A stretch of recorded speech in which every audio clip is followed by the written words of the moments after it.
Right. Well, good morning. My name is Cameron Grant, Senior Policy Analyst for the Timmins Chamber. I have the pleasure of joining you remotely today. Please join me in taking a moment to reflect and recognize the traditional lands we find ourselves on this morning. Today, I come to you from the lands of the Matagami and Matachewan First Nation here in the Treaty 9 territory. It's important that as leaders in our communities, we commit to economic reconciliation. Under the Truth and Reconciliations Commission to Canada calls to action number 92, it states that the corporate sector in Canada to adopt the United Nations Declarations of the Rights of Indigenous Peoples as a reconciliation framework and apply its principles, norms, and standards to corporate policy and core operational activities involving Indigenous peoples, their lands, and resources. I encourage you all to read TRC's call to action and understand your role in reconciliation as well. Beyond that, have you promoted or committed to your region's treaty rights today? Or if you're on an unceded territory, how can you best promote their economic prosperity? I invite you to join me in reflecting upon those questions.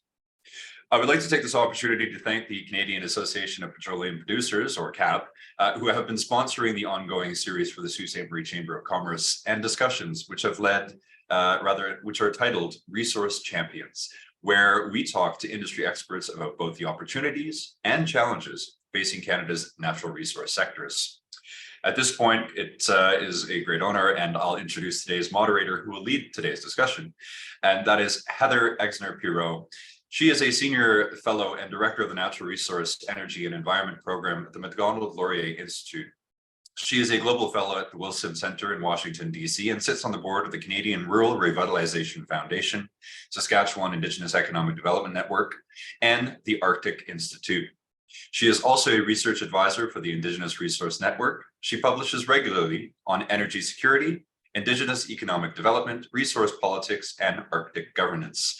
Dr. Exner-Pirot obtained a PhD in political science, right up my alley, from the University of Calgary in 2011. Please join me in welcoming Heather. Over to you. Thanks so much, Cameron. My pleasure to be here today with such a distinguished panel to talk about one of my favorite subjects. Is critical minerals. Could talk about this all day. I'm from Saskatchewan, live in Alberta, so I feel like I know a lot about potash and uranium and some of the gold and silver and iron in the Arctic, but very also interested in learning more about some of the Ring of Fire and some of the things happening in Northern Ontario, which we'll certainly get to today. So it is my pleasure to introduce the panelists on this panel. And Alan, although we'd love to see your face, if you don't mind, turning off the camera just so it's not too busy on the screen here. Perfect. Thank you very much.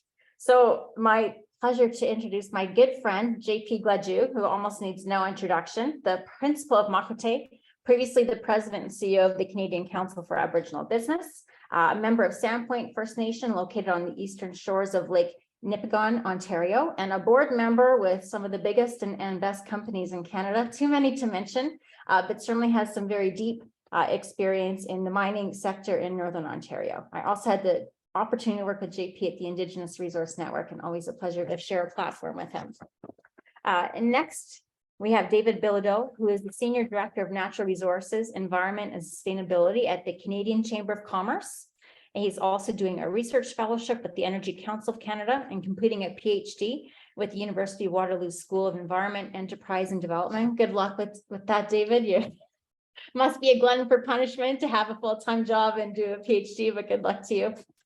And next, Anastasia Ufimtseva, who actually have crossed paths with some Arctic research in the past. She is the Business Asia Program Manager with the Asia Pacific Foundation of Canada. Previously was a postdoctoral fellow at the Jack Austin Center for Asia Pacific Business Studies and obtained a PhD in global governance from the Balsillie School of International Affairs. So lots of us political science junkies here. And finally, finally but not least, Matthew Halliday, who isn't on the screen yet, but he's a resource. Great, thanks, Matthew. A resource geologist, has been in the past a resource geologist with Kirkland Lake Gold, First Cobalt, and SGS Geostat, is a member of the Canadian Chamber of Commerce Critical Minerals Council, and is currently has been a consultant for over 100 companies internationally, from grassroots exploration to feasibility and optimization, and is currently working on cobalt exploration, as well as bismuth and antimony. And some of us pretenders here only like to talk about copper and graphite and cobalt. But when someone's getting into bismuth and antimony, you know that they're a real expert in critical minerals. So to start us off today on this discussion, I'm going to have each of the panelists talk for just to have some opening remarks on what they see as the opportunities and challenges for critical minerals. And then we'll get into some questions. I have a few questions of my own, but we'll certainly keep some opportunity for the audience members to ask their own questions after we've covered some of the ones that I want to get to first. So feel free to put them in the chat now, and I'll also call for them specifically a little bit later. So to kick us off, JP, what do you think are the opportunities and challenges in developing critical minerals in Canada? First of all, thanks. It's great to be here with fellow panelists. Heather, thank you for that kind introduction. And Cameron, also want to recognize your land acknowledgement. It's important to acknowledge, absolutely, but I love how you've pushed it beyond just acknowledging and asking the questions about how neighbors can work together to actually achieve the important things that we're going to talk about as an example today. So asking the questions is important. So thanks for that. You know, there's this really great tagline that came out of the First Nations Major Project Coalition conference last year. The next one's coming up the end of April. And it something along the lines of all paths to net zero run through Indigenous traditional territories. And if you look at that and take that seriously, it's the same thing in any kind of resource project, whether it's oil, gas, mining, forestry, and the rights of and interests, more importantly, I think these days, of Indigenous peoples across the landscape bear significant value and should, and I think this is part of the challenge, should bear more weight in the way that we as governments and industry work with and partner with communities. And it's great to see the critical minerals strategy addressing Indigenous. I know we're going to get into that, Heather, and I'm going to save some of my powder. I'll keep it dry for some of your questions. But listen, if we do not get this relationship right, and we've really only been at this for the last 20, 30 years, more poignantly, I think the last decade has really sharpened or brought into focus the importance of Indigenous relationships. Long gone are the days where territories are going to be exploited without us being at the table. So the biggest challenge is getting the communities on board with projects. And we're going to talk about jobs, supply chain, procurement is really important, of course, equity, oversight, everything that you can imagine from project inception to development to operations to closing mine closures to reclamation. It has to have Indigenous oversight, and we'll get into some of those. But it's also our biggest opportunity. I mean, I don't know about everybody else on this line, but it's tough to find human capital. It's tough to find people to work on the land. It's tough to find managers. It's tough to find even CEOs that understand the complexity and the breadth. I do a lot of governance work and executive management. It's on everybody's mind that deals or overlaps with natural resources, and you've got to make sure you've got the talent, Indigenous whenever possible, but we're only 5% of the population, and we can get into some of those. But that talent pool to be able to be in the territories to help manage projects is going to be a big opportunity. It's a challenge, but it's a big opportunity. And then again, supply chain and procurement. Anybody knows the work that we did, and I know continues to be done at CCAB around procurement and ensuring that we've got robust Indigenous companies participating in the supply chains to make sure that projects get done in partnership with communities all along the life cycle of a mine is also important. And then I guess kind of going back, I don't want to end on a sour note, so I'll do one more negative and one more positive, but the big challenges around regulatory. We are such an over-regulatory, is that a word, Heather? Country. I mean, you look at the federal, provincial, and then you got disputes, and provinces and the federal government aren't getting along. And then you throw in Indigenous and all of this, and then corporations are spinning their heads. We just want to get a mine built, and how do we do that? And it's very complex these days, and that's got to be demystified. And then I think on the positive ending on it, if we look at the whole critical minerals and batteries, and I know we're talking about that, my First Nation, I'd love to talk a little bit about it. I'm calling from my community of Sandpoint. I live here. We've got a lithium mine. Well, if we've learned anything from the pandemic, our country was the last to get back the vaccines for our people. And here we are going into lower GHG production, net zero conversations. Batteries are going to be an incredibly important component of that. And we're going to give our resources away. I mean, have we learned nothing over the last 150 years as the skewers of wood and drawers of water? Like, wake up. There's an opportunity here. We've got to do better when it comes to processing our own batteries, as an example, or the same thing's going to happen. Europe's going to get all the batteries. We're not going to meet our demands. Like, look what happened just getting vehicles and the little computer chips this last year with supply chain issues. Where do we want to be in the life cycle? Where do we want to be in the capacity of that? And I think that's a big opportunity as well as a challenge. So I'll just leave it there, Heather. I know I've got some really amazing panelists after this. So thank you. Fantastic opening remarks, JP. I like your new word. We've coined a new word here, over-regulatorized. So a great way to describe Canada. And, the way you talk, I think we can all see this tremendous opportunities. It's smart that we're drinking out of a fire hose, and we have to figure out how to better take advantage of these opportunities. So next, I'm going to move over to David. David, you give this a lot of thought, I'm sure, in your day job, not to mention in your PhD. What do you think are the main opportunities and challenges with critical minerals? Well, to start, just a big thanks to CAPP and the Sault Ste. Marie Chamber of Commerce for organizing this discussion, and of course to Heather for moderating. Look, we all know that critical minerals are becoming increasingly important for Canada's economic prosperity, national security, as well as efforts to decarbonize. And at the same time, we also all know that we're home to an abundance of these critical minerals. So in terms of the opportunities, let's look at the current status here. Canada's mining sector right now has a combined market cap of over $500 billion. And the World Bank is forecasting a 500% increase by 2050 in the production of critical minerals just to feed the clean energy transition to batteries alone. So the mining sector is currently an important component of our economy. And there's a clear economic opportunity here for transformational growth. Canada can provide essential inputs to international markets required for renewable energy, clean technology, as well as advanced manufacturing applications, security, and digital infrastructure. The list goes on and on.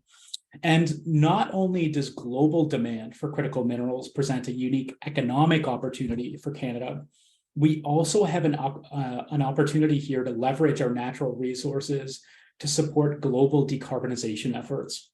So according to the International Energy Agency, the average electric vehicle can require 6 times the amount of mineral resources as a conventional car, as well as materials like nickel, cobalt, and lithium that a normal internal combustion car typically doesn't require. Another example, wind plants. They need up to 9 times more mineral inputs than a gas-fired plant. These are required technologies that Canada and other nations need to decarbonize. With that said, the global transition to a net zero future hinges on the availability of critical minerals, and therefore Canada has a really important role to play here. But we also have a number of challenges with respect to developing this sector. In terms of labor, the US just recently released its Inflation Reduction Act, which is forecasted to create 9 million climate tech jobs in the United States. This is going to add even further pressures to Canadian businesses that are already struggling to attract and retain talent.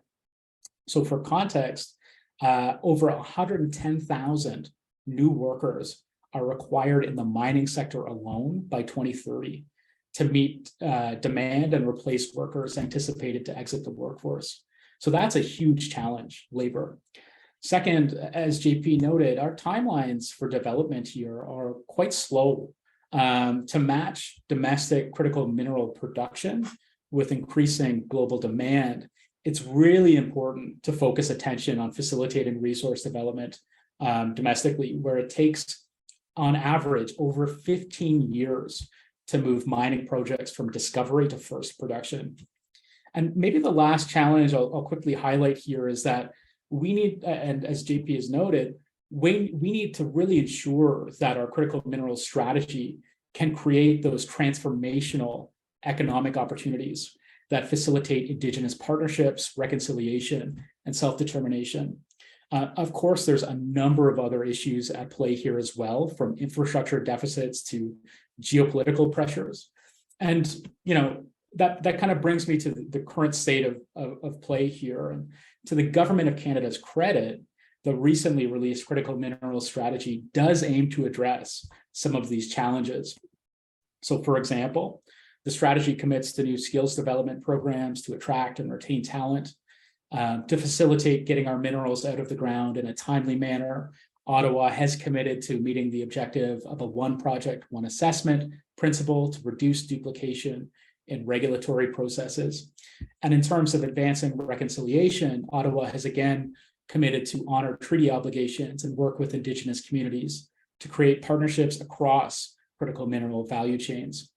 So the kind of key takeaway that I want to leave you with in my opening remarks is that growth in critical mineral demand presents a really unique series of economic, environmental, and social opportunities for Canada.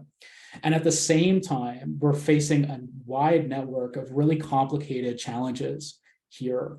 And while Ottawa has started to mobilize resources to support development, we are not operating in a vacuum. And other countries are not going to ignore the opportunities of increased global demand for critical minerals. So I think we need to start acting with more sense of urgency here.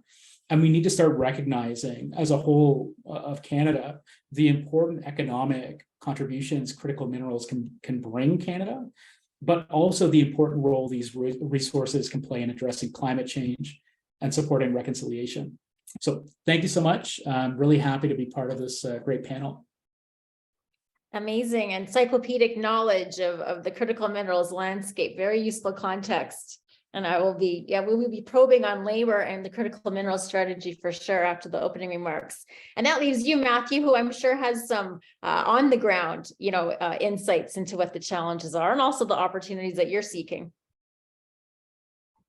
Oh, thank you, Heather. It's a pleasure to be here. I'd like to thank the Chamber as well. It's really difficult to follow up after David. He really brought all of the angles to light. There's a couple of points I'd like to kind of highlight. He mentioned slow in there, where it is very difficult for us to get critical minerals from grassroots exploration through to mining in any time frame that is reasonable. And there's lots of reasons for that. Technological hurdles, of course. Some critical minerals like lithium, for example, is very difficult to explore for using geophysical techniques. And geophysical techniques is one of the first techniques that a geologist would like to use in a toolbox. You like to fly an airborne or do some sort of ground survey, and that can highlight key deposits. And so, some of these critical minerals are very difficult to explore for, and that really adds time to the cycle. And then, of course, there's what was that word? Over-legislationized? Over-regulatorized. Over-regulatorized. I mean, this is a very important point. We do need a streamlined way to be able to develop projects and move projects forward. And we need a lot of help from the government to be able to facilitate that. And I think that there is a lot of room for changes to occur to be able to streamline that process and to integrate a little bit better with companies and their objectives to achieve getting these mineral properties on the go. So that's kind of addresses some of the slow. So we have a lot of hurdles here. And I'd like to also kind of mention, going back to the economic challenge or the economic opportunity, the oil and gas industry is orders of magnitude larger than the mining industry. And, through decarbonization and a lot of the new advanced technologies and new minerals and alloys that are being used, we really need to focus on securing our own supply chain. And basically the mining industry is going to be transformed, I believe, into something of the same magnitude as the oil and gas industry through the processes of decarbonization. And so, there will be a lot of new mines coming on board. It will be a very global effort, and we really need here in Canada to take this very seriously and to become the most advanced and most environmentally friendly, the most sustainable, the most community engaging, the most technological component. And it's a very big stream. It's not just mining, it's not just exploration, it's also refining, it's also producing advanced materials. And those advanced materials go into the manufacturing sector. So we really need to focus, I think, on not just getting the ore out of the ground, but we really want to be able to refine it here. And being able to refine it by adding new refining capacity opens up new projects. So having the ability to refine, for example, rare earths are very difficult. It's not just a mineral, it is a suite of minerals. And if we can have the refining capability, for example, in Ontario or in Quebec, it opens up a lot of new projects. I know there's a great advancements happening in Saskatchewan, which is excellent, but we need to see those advancements happening across the country, and then dealing with those products and making the value added products here in Canada is very important. I'd just like to talk about the kind of segueing that in. David mentioned the IRA or the Inflation Reduction Act happening now, and yeah, I can see the pitfalls of brain drain falling to the United States. But the Canadian government has been very proactive during that process when the Inflation Reduction Act came into play. And so, a lot of the language in the act is North America. A lot of it is United States only, but there's been a lot of good work to put into North America. And that means that really, when it comes down to critical minerals, the Americans are looking for products that are refined, mined, and found in North America. And that ties in extremely close to the new NAFTAs or the USMCA, they like to call, that, there's a really big push on core materials. One of the new core components of an automobile, the percentage of it that has to be manufactured in North America is going up. And so with the IRA in play, or the Inflation Reduction Act in place, on top of some of the new pieces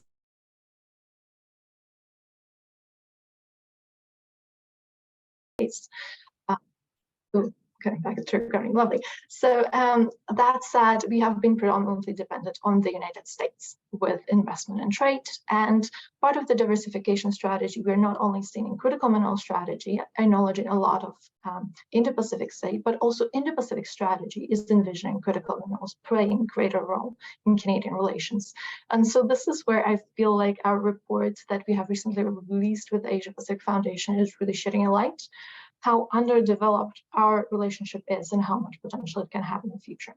So let me just give you a bit of an overview and the data, just looking at the two-way FDI, who are the top investors in terms of Indo-Pacific countries, as well as what critical minerals have been key and which provinces have received the most investment. So as well, I'm going to discuss the role that state-owned enterprises have played, because there has been a lot of regulatory innovation in critical minerals in the last several months that I'm going to discuss in a bit. But to give you a bit of a background, we have looked at the investment between Canada and Asia Pacific from 2003 to 2021. And we have identified that critical minerals have been only 6% of the total investment between Canada and Asia Pacific during that period. Asia Pacific investors have been more prominent in Canada, as you see on the left. They accounted for 9%. Critical mineral investment has accounted for 9% of total investment by Asia Pacific players. In Canada has been less, 3%. But also temporal dynamics provide really interesting trends, as you'll see in the next slide. So we see that Asia Pacific critical investment has increased, especially in the last year in 2021, resulting from a big project by Australia in our Jensen project in the PHP potash. So Heather in Saskatchewan, that has been one of the largest investment, and Australia has been dominating our investment trends.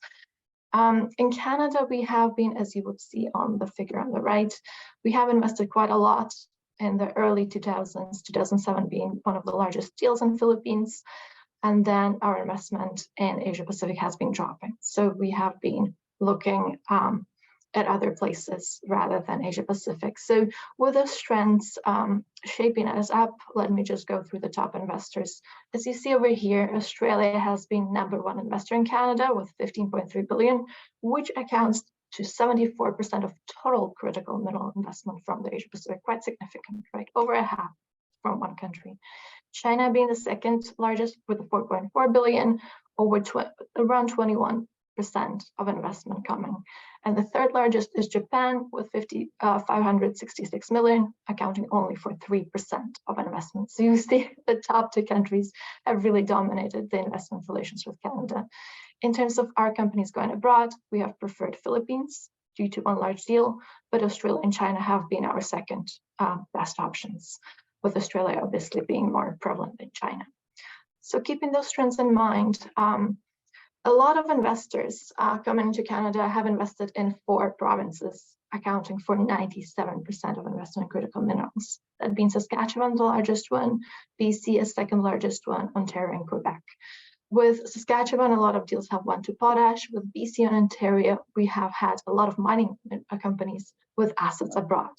So a lot of acquisitions went to both critical mines in the provinces, but also with the companies holding assets, for example, in Argentina or somewhere else outside of Canada. With that, potash has accounted for most of the investment in the dual trade between Canada and Asia from 2003 to 2021.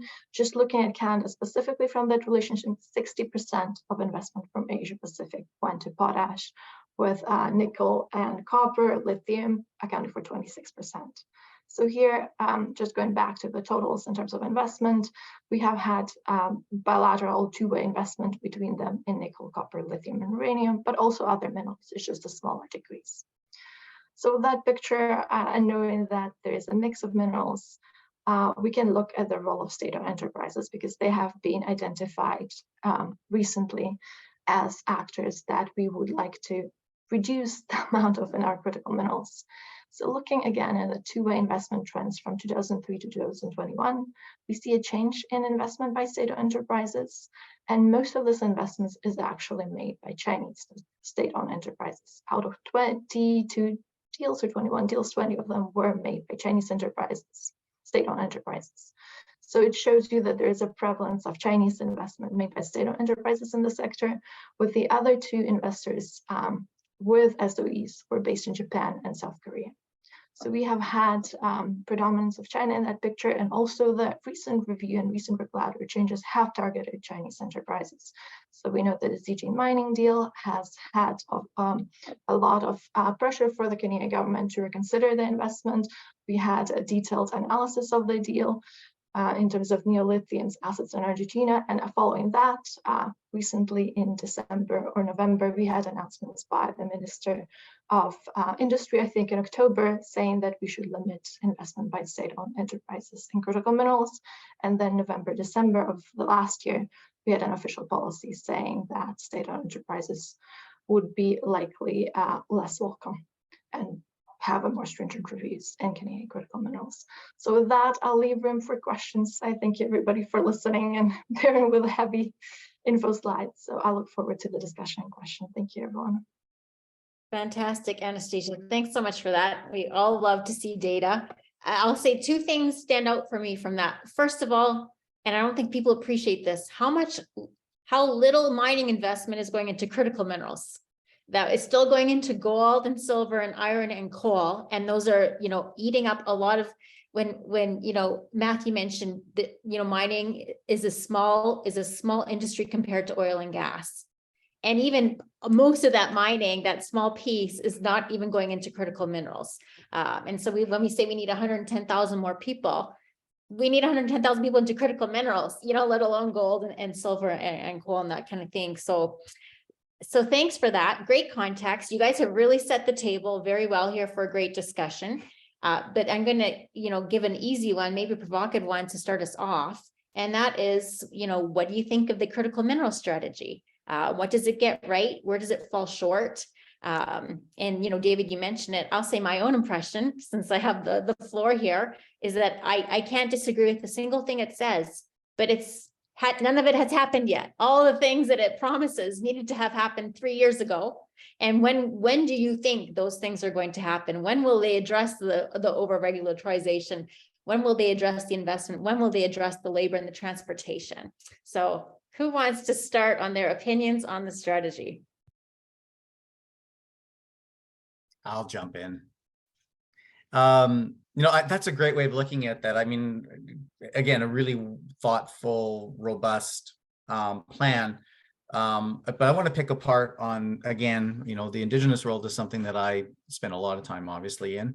And what kind of irked me was that they make points around, okay, we were going from jobs to, supply chain and agreements and investing in readiness, and all this is really great. I mean, that's part of us getting ready, which should have happened decades ago. But okay, the next best time to plant a tree is today. And then they say this line in there: equity might not be an option because of the affordability for communities. So are we just going to throw up our hands and it's now off the table? We're not going to do any critical thinking about how we're going to get equity into the hands of communities? Because we know when we get equity into the communities, that is a form, not full consent, but it is a strong signal towards consent.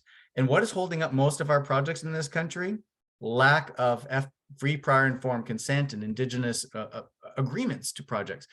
So we look at the recent Enbridge deal. I mean, we got 23 nations together, including 3 Métis communities, working with 20 First Nations on an Enbridge deal that took 5 months to get done on a $1.2-ish billion project. Mind you, it didn't have the deal risk, it didn't have a construction risk, but there are elements of that. Or the Clearwater deal, which is a publicly traded company First Nations own 50% of.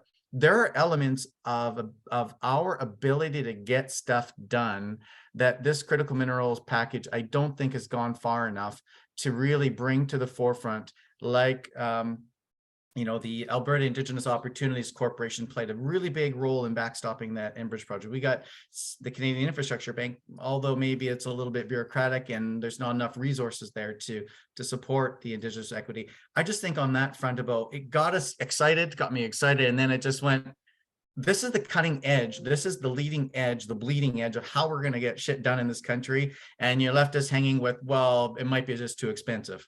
Well, there's a lot of bright people in this country that can figure that out. So I'll leave it there.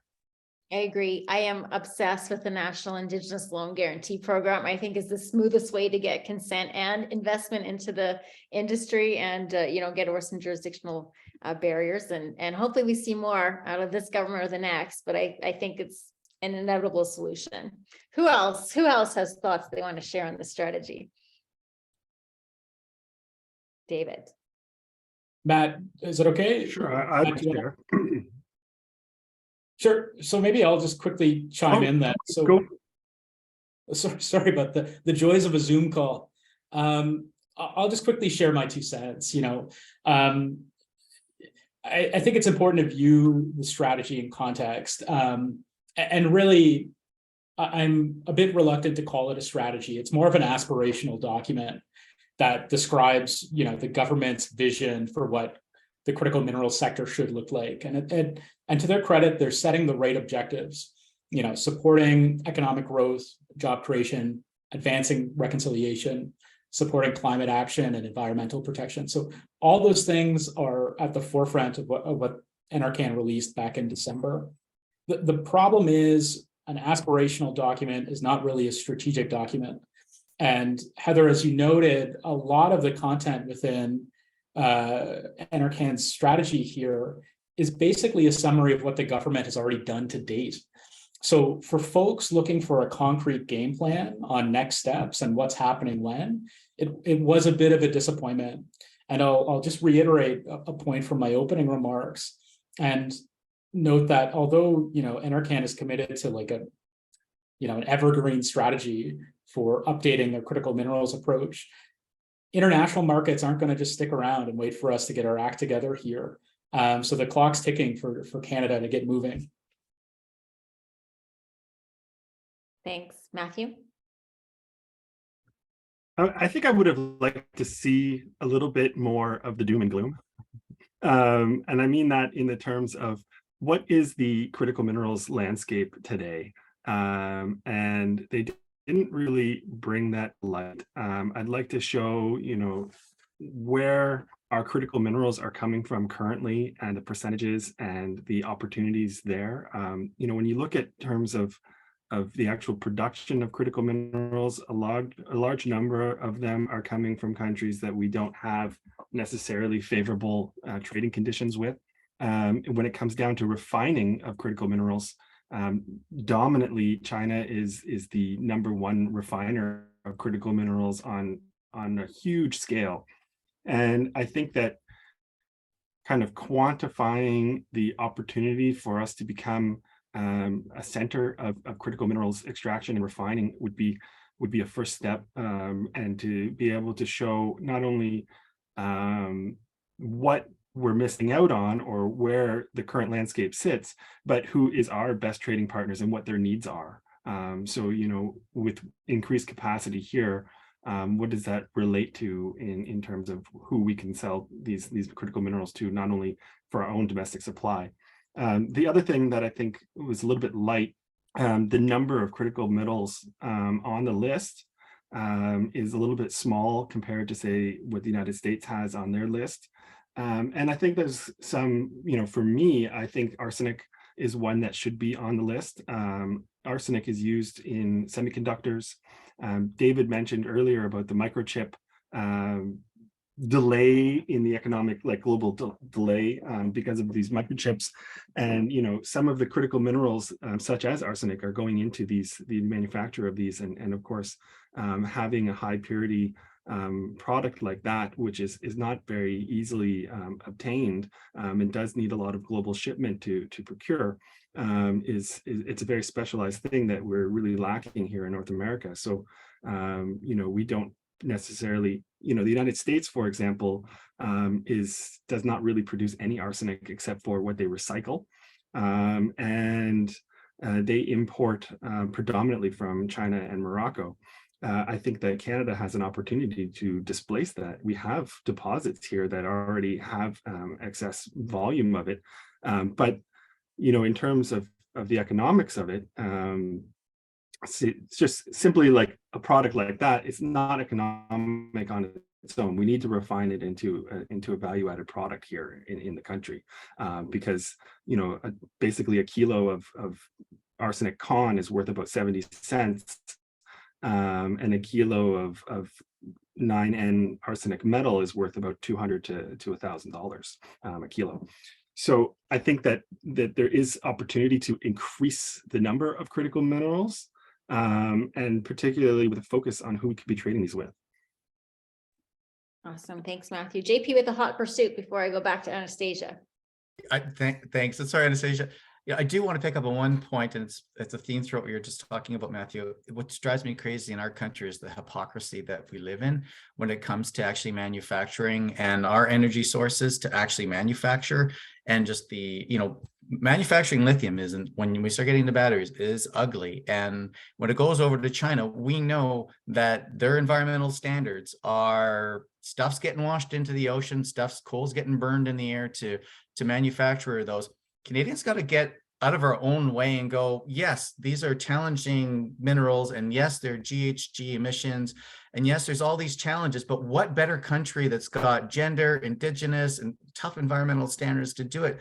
We've got to celebrate who we are as a country and start pushing back on that, and actually challenging each other to enough with the NIMBYism, enough with the hypocrisy. Let's get this stuff done in our country.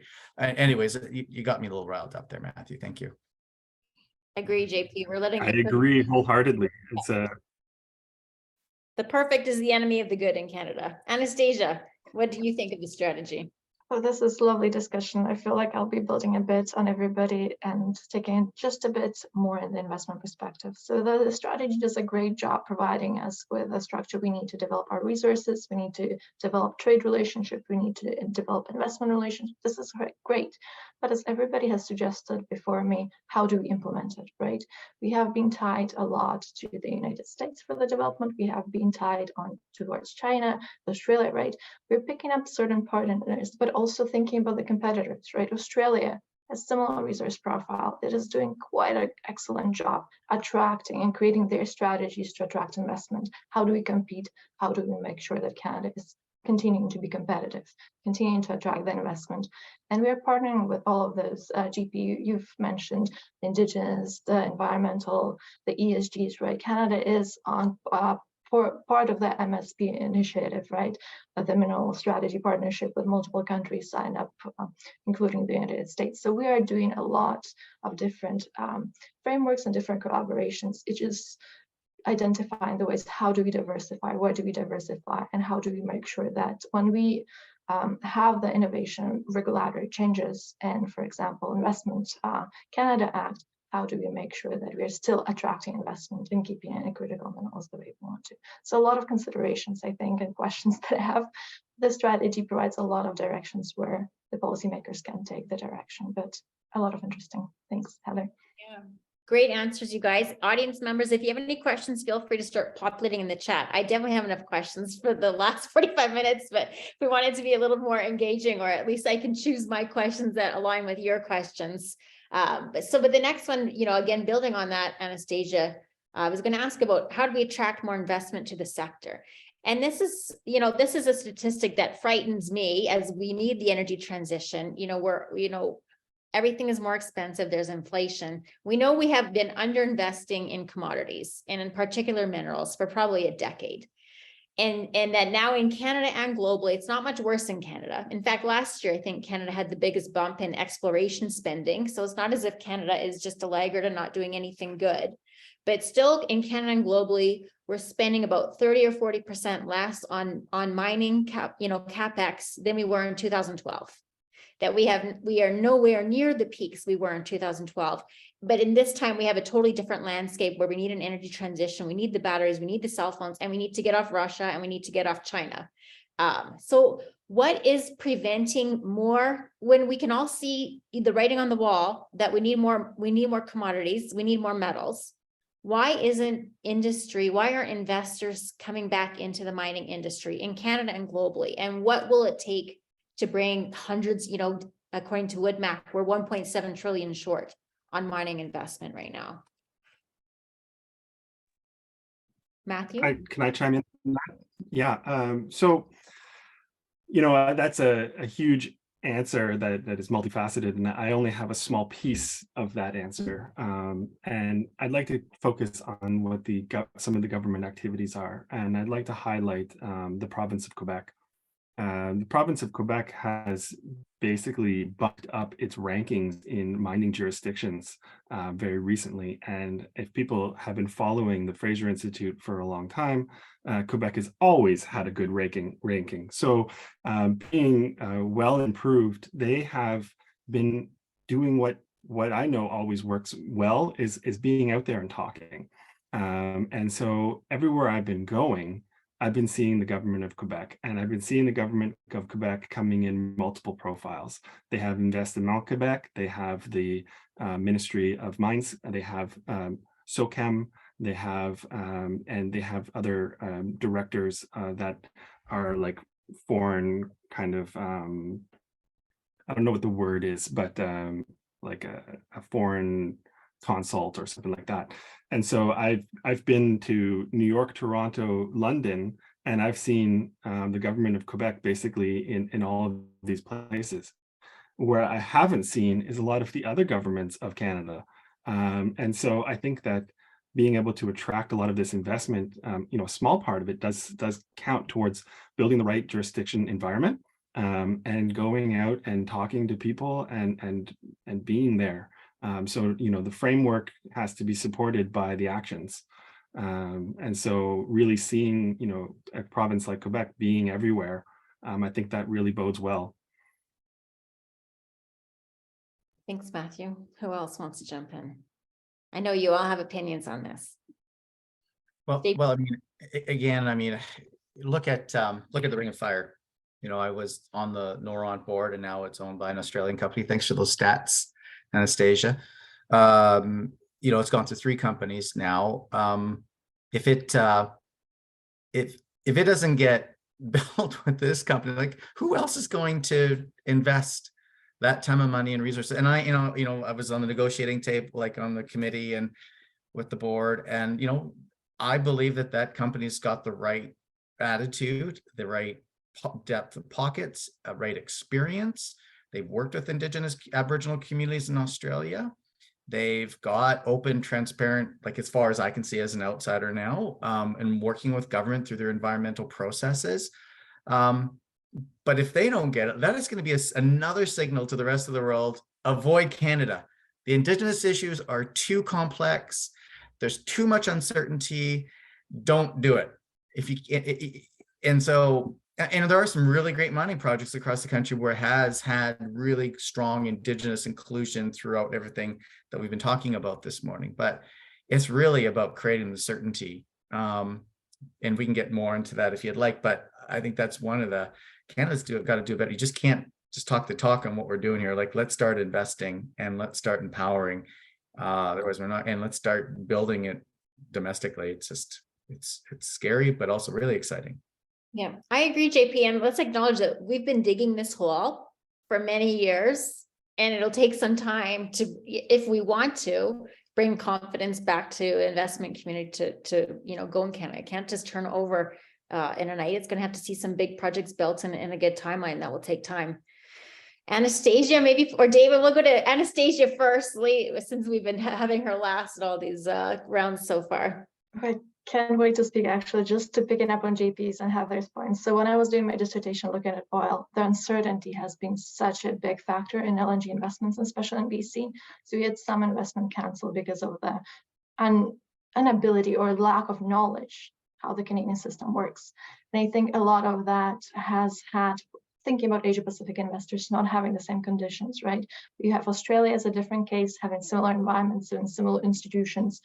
Let's think about Chinese investors coming in. They have patient capital for state-owned enterprises. They can invest in long-term projects, but they might not know how our system would work unless they have the familiarity with the system, right? The Indigenous consultation, the FPIC, all of the processes, it takes a while to get familiar. It gets a while to understand and also calculate the timelines. And I think it's important to consider two things.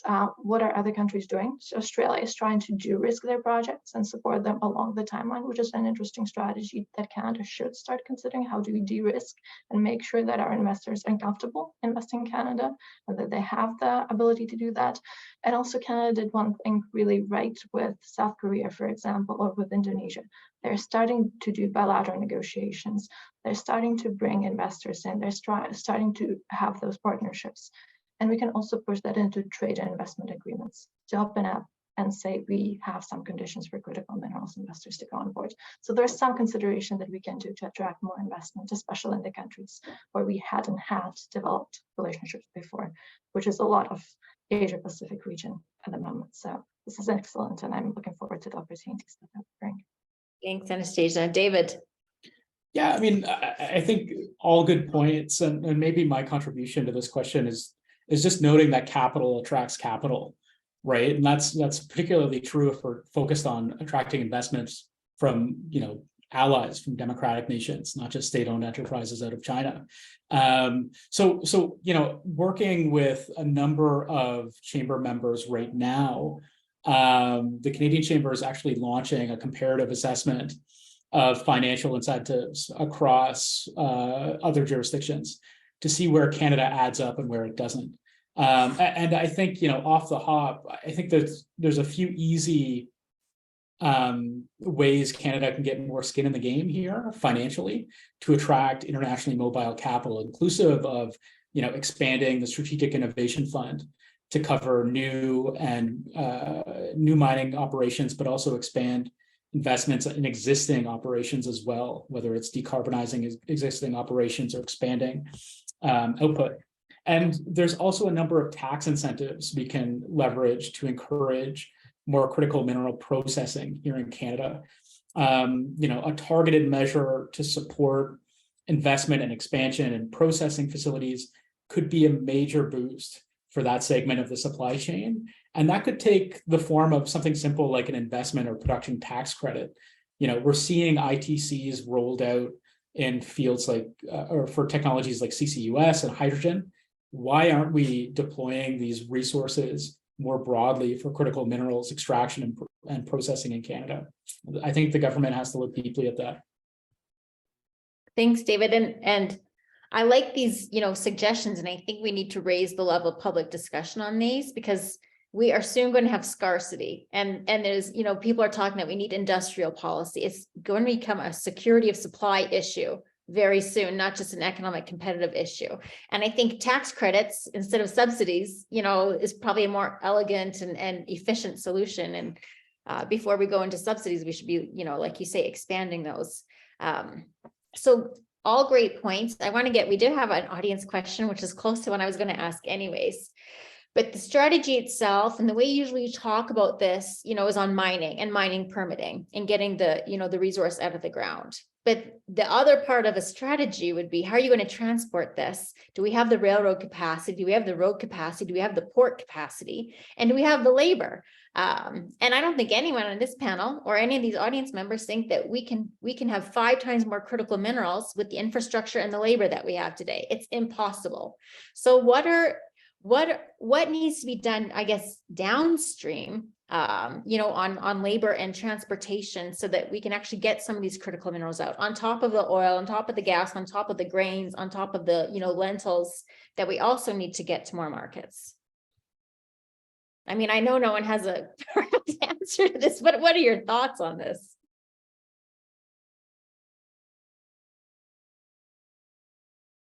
I have a thought on that. Kind of going back to the whole Quebec thing again. The Quebec has their Plan Nord, and Plan Nord also, I met with them when I was on one of my travels, I think that there needs to be a real a real impact, maybe provincially or federally, where we have basically the ability to expand infrastructure in some of these places that are a little more remote, with a concrete framework. So, Plan Nord does have a concrete framework, and they have an action plan, and they've been implementing it for many, many years now.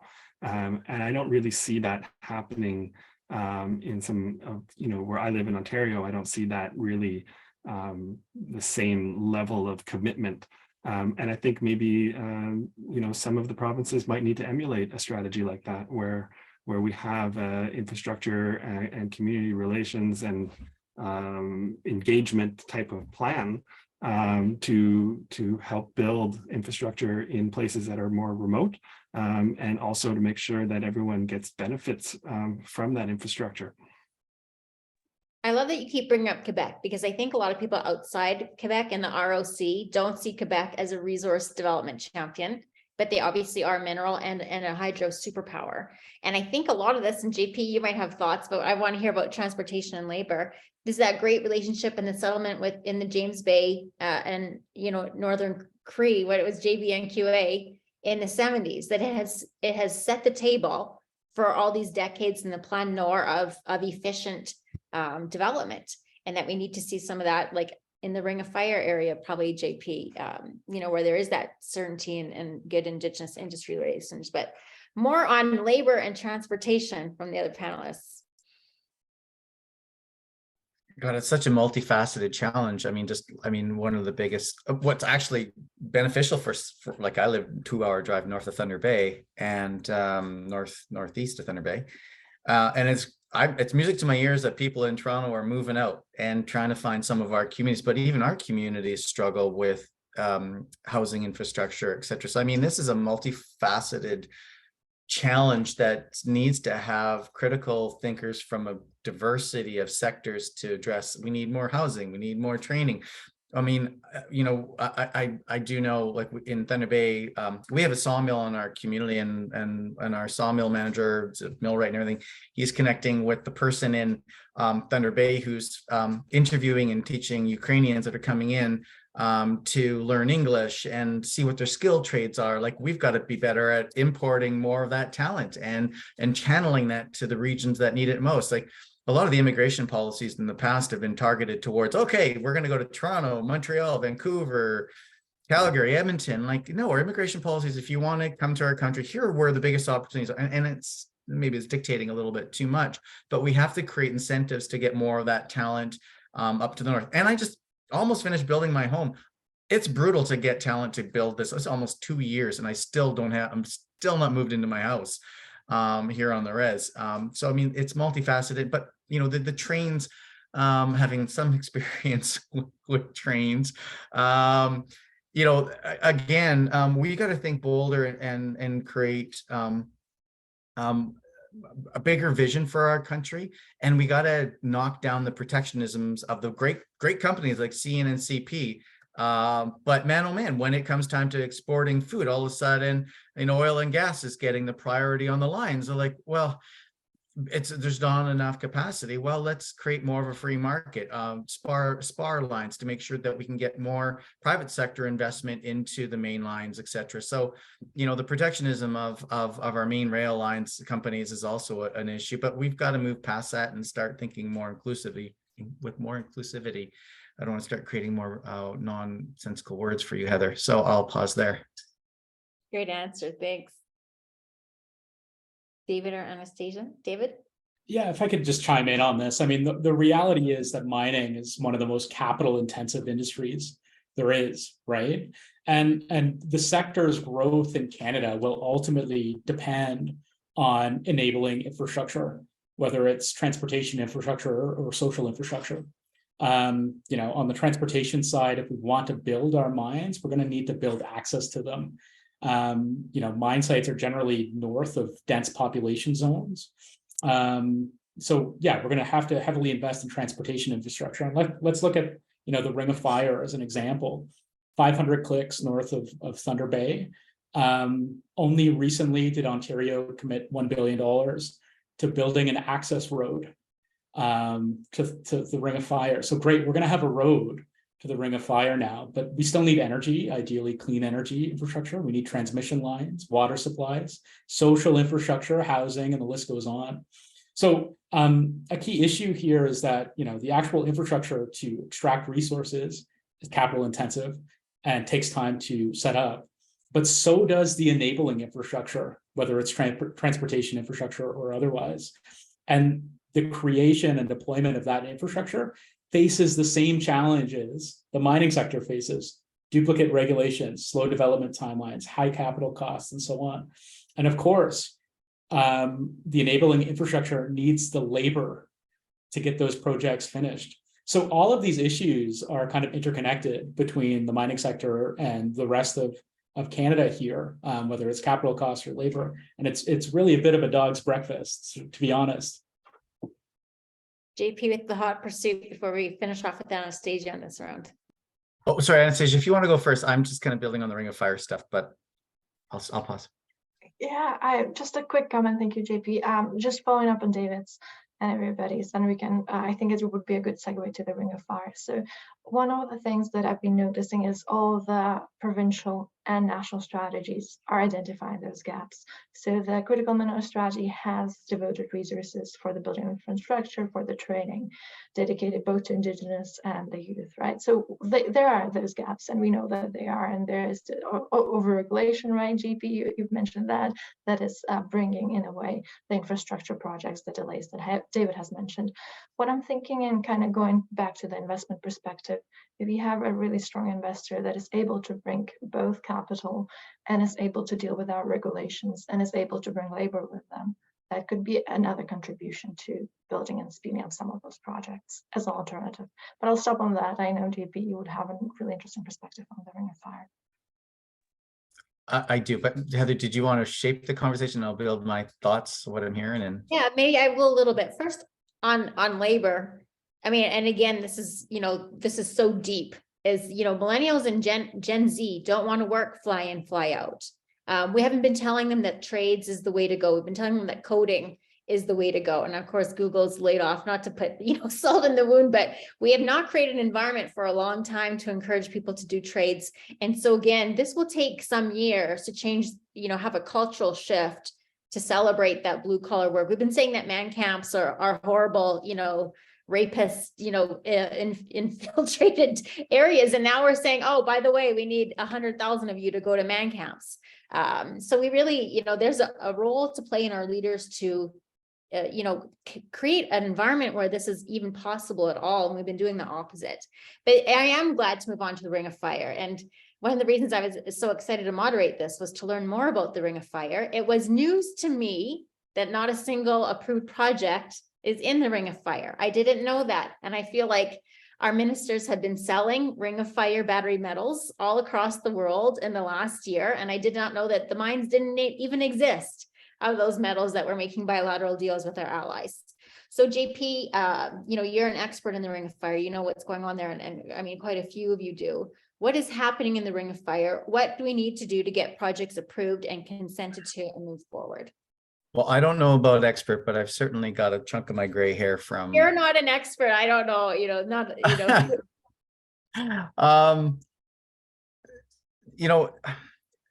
I think David was kind of getting to it. Sort of that's what I was going to kind of follow up on when he talked about, these aren't David words, but finally the government commits to some resources to get this project going. The road infrastructure is going to be a really important part of this.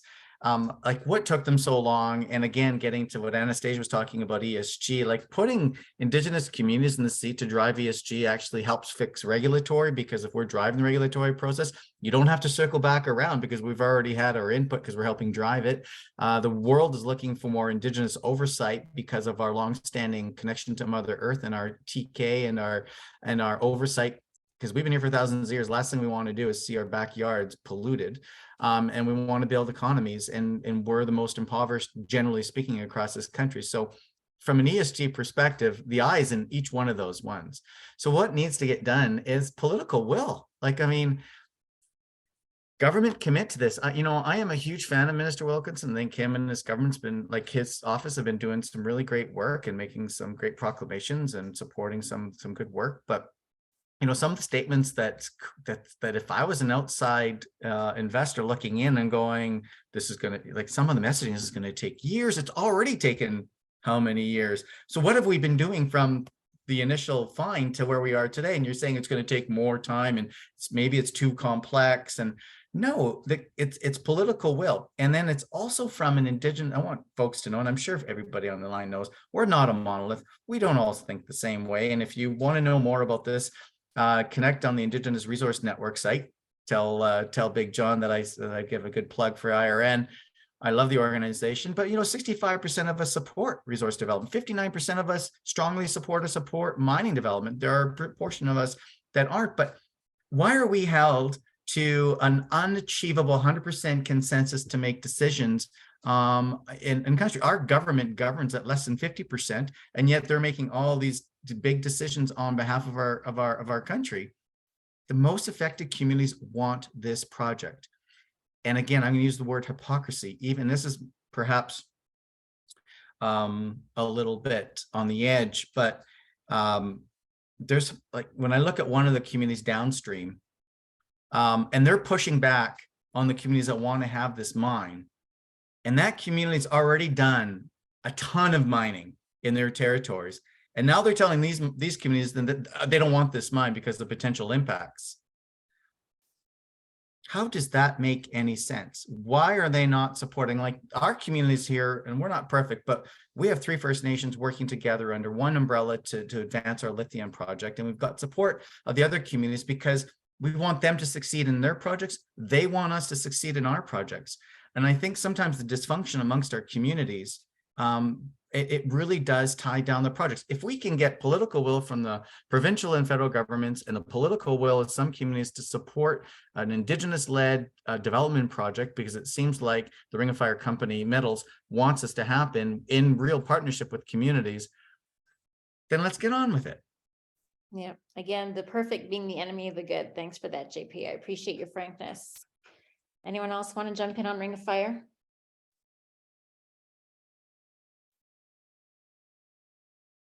David, you must want to. Well, I'll just kind of reiterate my comments here. The infrastructure requirements to support growth in the Ring of Fire are substantial, and it's gobsmacking to note that only last year did the federal government and the province of Ontario roll out respective critical mineral strategies. We've long known about the economic opportunities here and opportunities to engage with Indigenous communities to support transformational economic growth, but we're only now kind of getting rolling. I commiserate with folks who are kind of just rolling their eyes with the timelines we're dealing with for things to get developed with respect to the Ring of Fire and across Canada. But all we can do here at this moment is kind of continue to lobby for effective policies that allow for sustainable growth and development in that particular part of the country.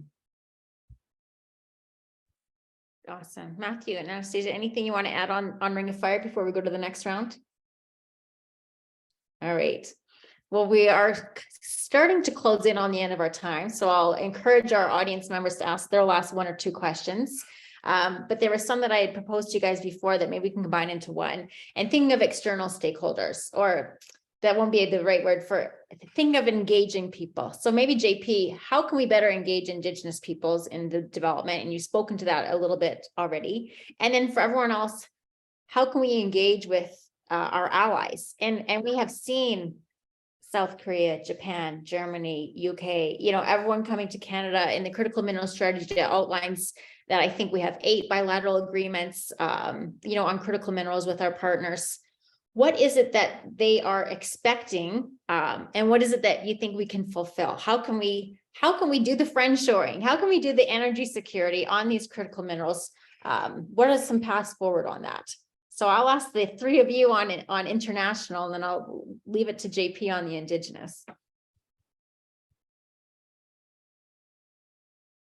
If I could maybe kick things off on this one. I mean, from my perspective, across the board, whether it's critical minerals, energy products, and so on, our allies are asking Canada to really step up and start supplying international markets with sustainably sourced natural resource products. I could lament about some of our missed opportunities here for quite a while, but I'll focus in on one example of how we're missing the message from our allies. So Canada recently released its Indo-Pacific strategy. And for context, member states of the Association of Southeast Asian Nations have the 3rd largest population in the world, 660 million. Over 5 years, the strategy commits $13.5 million to expand our natural resource exports to the area. That is nothing. That is a huge wasted opportunity. So we're missing the boat here on expanding our energy and natural resources products overseas. And at the same time, not only are we missing this economic opportunity, we're missing a huge opportunity to displace coal within that region. So again, I think directly to the question, our allies are asking us to step up and start exporting. And I'll leave it at that. Well, then the question is, why aren't we hearing it yet? But Anastasia? This is great, David. I'm going to build off of what you just said. The supply security is becoming critical, as I alluded in the introduction, and the allies are seeking a secure supplier that is committed to ESG, that has everything in order, right? That you have. So we need to pick up our minerals from the ground, which there are currently a lot of them not even developed, and get them shipped. And there's a lot of interesting dynamics where allies are expecting our ability to, because we have provinces in the game, right? We have the federal government in the game. It's important to build those alliances, not just at the federal level, but also at the provincial. So if you're just looking at the case of South Korea and Canada partnership, we have a federal commitment, but we also have partnerships between companies. There's recently signed LNG energy solution with MOU with 2 Canadian companies to supply resources. And there's also a partnership between Saskatchewan Research Council and its counterpart in South Korea. So the multifaceted strategy to alleviate the worries that we need critical resources, but also how do we process them? How do we turn them into batteries? How do we make sure that we collaborate and support the strength of our partners? And also, somebody has already mentioned the Inflation Reduction Act, right? There's North America, there's single battery market. There's a lot of opportunities that are there. Just how do we mobilize them and how do we ensure that multiple levels of the government and governing organizations across Canada are directly involved and collaborative and able to engage with them across different levels. So I think that's one part that I wanted to highlight. But yeah, that's great. Awesome, thanks. Matthew, you mentioned that you've been globetrotting, seeing Quebec everywhere. What are allies asking for and what can we provide them? That I really don't know the answer to that. One of the things I think that we do need to double down on is of course foreign direct investment, and poising Canada as a good place for investment opportunity. There's a lot of key strengths that maybe we're not putting out there. Our energy network is very clean, and it's very cheap compared to a lot of places in the world. And our employment, even though it seems that we do have high wages compared to certain countries, definitely in North America, we do have very reasonable wages, and an extremely talented workforce. So we need to really highlight how talented our workforce is and how economic that workforce is. You get a much cheaper workforce than you would, say, in the United States. And you get the same or even more talent in terms of education and experience. And then, combine that with already a sustainable green energy network, I think Canada is the place that people should be putting their money into. And we need to really image that on a global stage, and try to get that direct foreign investment. And with that, then of course we can deliver. We have the energy, we have the people, and then we can deliver that product. Awesome. We just need to get out of our own way. Then JP, on the Indigenous issue. Yeah, before I go to the Indigenous, I just want to wait a little bit. And I am not an expert. These are just questions that I get in my head once in a while when I wake up at 3 o'clock in the morning going critical minerals.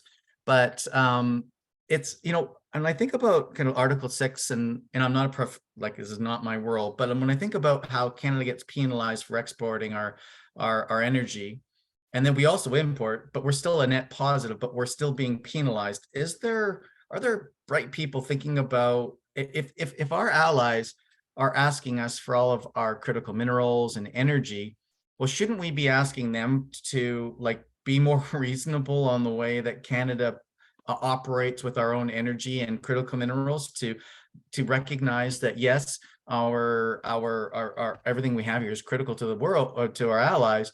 Well, let's find some middle ground here. And then on that, from CUSMA and UNDRIP, there are a lot of countries that have signed on to the United Nations Declaration of Rights of Indigenous Peoples. What are we doing domestically? And David and I have had some conversations. I throw stuff at David once in a while. I know he thinks I'm crazy, but that's okay. He still talks to me. I'm like, what are we doing to leverage UNDRIP? Our domestic government, our Canadian government going, well, listen, world, we also have policy here in Canada on respecting the rights of Indigenous peoples, and this is what they want. They want manufacturing of their shared resources before they get shipped back off. So I don't know. These are just questions. I don't know if they're going to stick to the wall or not, but brighter people than myself, and there are many, should be looking at those things to see if there are ways to advance our interests. On the Indigenous, it gets down to all the things that you've already heard today. I guess for me, it's just table stakes when you think about engagement and consultation. That stuff is if you're doing that, you don't even get a pat on the back. Duh, do it, and do it early. Think about the communities, back to Cameron's introductions on the land acknowledgement. Think about the communities that you're working with. Don't go in there not understanding who we are. And every community is going to be a little different or vastly different. And territories are going to be different. Socioeconomic circumstances are going to be different. Where are the gaps for the community that you as an organization can support their development so that they can be a meaningful and equal partner and participant in the way that we develop our critical minerals? And then again, great critical mineral strategy, Canada, but so Canadian to, I don't know, like, okay, we got a problem, how, not to actually provide the more headway in space to figure out. And the big question, and you'll see it across sectors in this country, you're going to see more equitable participation on any kind of infrastructure project or project. And the last thing that our communities want, and the First Nations Major Project Coalition is a great example. It got its catalyst spark because they lost on equitable partnerships on the LNG line. They wanted X, but the cost capital was so low they couldn't participate, so they lost huge opportunity, and that's created a lot of strife with the communities, and you get a lot of pushback. Well, let's find a way to smooth those rates. Let's find a way to backstop those dollars, so our communities are at the table actually participating right from project inception to development to operations to closure and reclamation, and having our people along. That's just the way you do business now, or nothing's going to get done. Agreed, JP. And I think we're starting to see some good projects that have figured that out and doing that economically. And I think, like you say, it's the only path forward going forward. Does anyone have any comments on his Article 6 comments? I will say, from me, we're doing a lot of work in energy. It is frustrating to see us more concerned about domestic emissions than global emissions.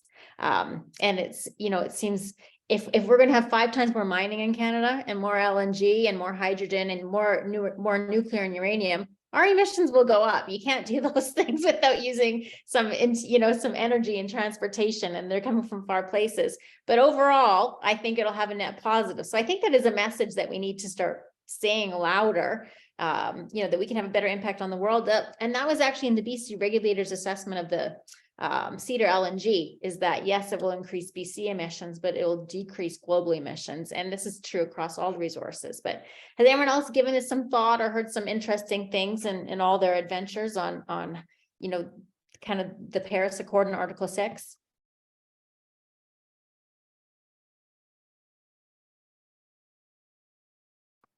Well, there you go, JP. That means there's a gap in the thinking, and you can be the thought leader on this issue. We are not. I don't need more gray hair, Heather. Thank you very much. I want to keep what I've got.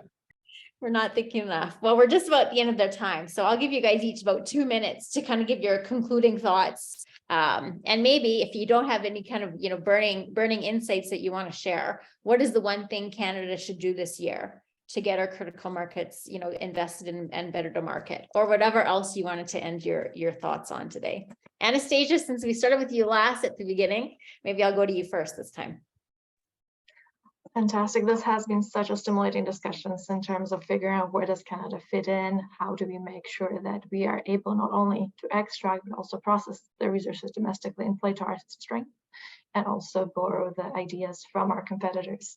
I think I'll leave that as the last point, is where do we and who do we collaborate with in terms of investment, in terms of trade, in terms of where do we diversify, and how do we make sure that we follow the ESG, follow the commitments to Indigenous communities. There's a lot of layers that we're accounting for. I think it's important to continue keeping all of the multiple parts in mind as their role, and consider our needs as a country, as well as the needs of our partners at the same time. So I think that's one message that I got from the conversation, and I hope it's, continues as a bigger discussion. Thank you, everyone. Thanks, Anastasia. Maybe David, then Matthew. Well, look, I might have been a bit of a downer during this conversation by identifying all of these, impediments to sustainably developing our natural resources. But, maybe a positive note kind of is just I just want to highlight that the opportunity here is too big for any government to ignore, and for any part of the country to ignore. So I think despite all of these challenges facing critical minerals development, we are going to be moving forward, hopefully at a fairly quick pace. And I suppose the one, recommendation, obvious though it may be, that I'll leave for the group to reflect on, is that the federal government, provincial governments need to collaborate between each other, and they also need to collaborate, of course, with Indigenous communities across Canada to make this thing work. So that is really what we need to see going forward, not kind of siloed strategies coming out of Ottawa or provincial capitals. We need to see that a high degree of collaboration going forward if this is going to click together. So thanks again. Thanks, David. Matthew? Yeah, I'd like to highlight the fact that you know, a lot of countries that are developing critical minerals right now. You know, I come from Cobalt. Here's what I found on the internet. My phone is talking to you about what you found on the internet.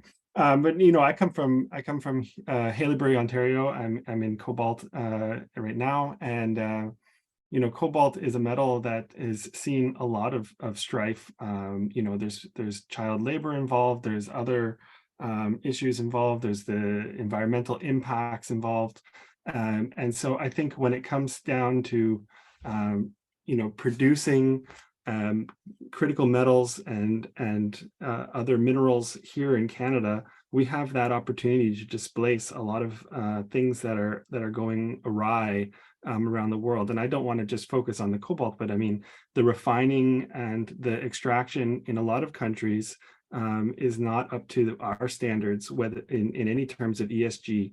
And, you know, we have an opportunity to make sure we do it right. We can take a large piece of a very important market, and you know, we can make sure that that everyone is benefiting from it here in Canada and abroad. Thank you, Matthew. JP, last word to you. I think David said it best. Capital attracts capital. And our Indigenous communities have had no access to capital because, I don't know if you know this, but if you live in a reserve, you can't actually leverage your assets on the land. Now there's the First Nation Land Management Act and a few other instruments that we can use, but we're pretty late to the game due to a lot of the colonialistic practices. So we can't attract capital, affordable capital. So the government's, you know, those backstop programs are great programs. They're not nearly large enough to meet the demands across sectors, never mind mining. And it's a whole circle. Like, look at the whole environment around creating certainty around a project. The Indigenous one, I hope I've convinced you, is a really integral piece to the puzzle. But when you think about when they're going to do their, I mean, yeah, we're beholden to the markets, and the markets do this, and, you know, hitting it at the right cycle is really important when you're doing your feasibility and everything else. But if the communities don't have access to capital, look what happens. I mean, we've got plenty of examples of where things get stalled and certainties out the window. Timelines are pushed, and feasibility projects or studies or business planning, feasibilities planning get thrown out the window. So capital, we need capital into the hands of our communities.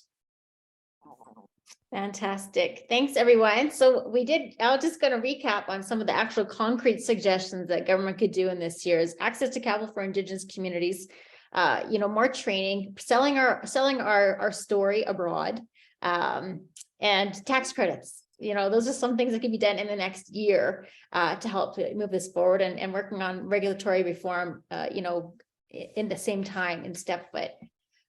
Critical minerals are critical. I think we all know that our energy future and you know, the prosperity of Canada and of the world depends on us getting more minerals out the door and exported and processing them more cleanly and with social license. So I appreciate all of your excellent expertise that you provided here, your thought leadership, and hopefully the voices will get louder and Canada will do more and step up, because it's desperately needed. So thanks, everyone. Thanks to our audience for listening. And everyone, all of us will still be up at 3 a.m. thinking about critical minerals until all this gets resolved. Thanks so much.